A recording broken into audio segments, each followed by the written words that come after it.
நண்பர்களே, நான் உங்கள் ரூபன். அன்றைக்கி பார்த்தீங்கன்னா, சிவகங்கையில் இருக்க என்னோடய தங்கச்சி மகளுக்கு பூப்புனித நீராட்டு விழா நடந்துச்சு. அதுக்கு நான் சம்சாரம் போயிருந்தோம். போயிட்டு அங்கே பார்க்கும்போது தாய் மாமிசெல்லாம் ரொம்ப அழகாக வந்துட்டு இருந்துச்சு. அது எந்த கல்யாண மண்டபம்னா, கல்யாண மண்டபம் பேர் எனக்கு சரியாக ஞாபகம் இல்லை. பஸ் ஸ்டாண்டுக்கு எதிர்த்தாப்புல இருக்குது.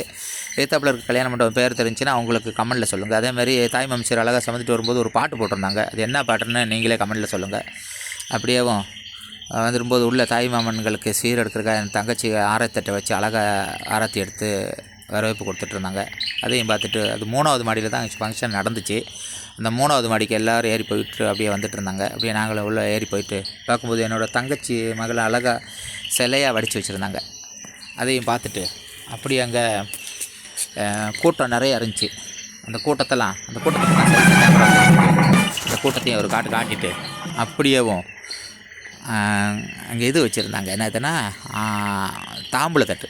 அது அழகாக வச்சுருந்தாங்க. அது என்ன முடியல நிறையா இருந்துச்சு. அப்படியே அதையும் வீடியோ எடுத்துகிட்டு அப்படியே கூட்டத்துக்குள்ளே அப்படியே கேமரா அப்படியே லைட் அங்கிட்டு திருப்பி சொந்த பந்தத்தில் அப்படியே ஒரு ஹாய் சொல்ல வச்சுட்டு அப்படியே சமையல் அறைக்கு போயிட்டு அங்கே போகும்போது அழகாக சமைச்சு வச்சுருந்தாங்க.